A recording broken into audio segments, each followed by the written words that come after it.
Une nouvelle étape vient d'être franchie dans l'escalade du conflit en Ukraine.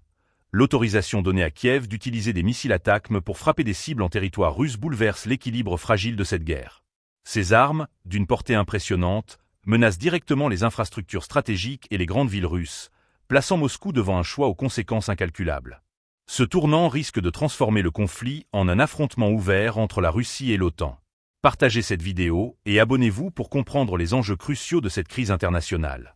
Cette décision, prise avec le soutien des États-Unis, marque un point de non-retour.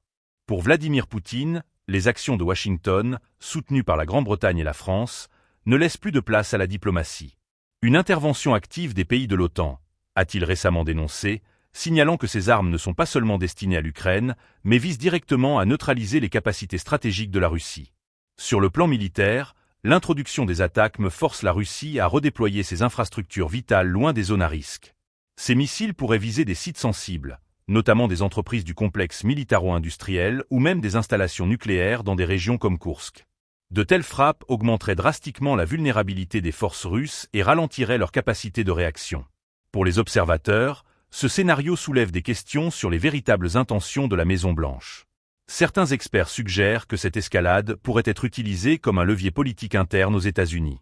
Donald Trump, en pleine campagne pour un éventuel retour à la Maison-Blanche, serait impliqué dans des discussions stratégiques, cherchant à se positionner comme le faiseur de paix après une démonstration de force.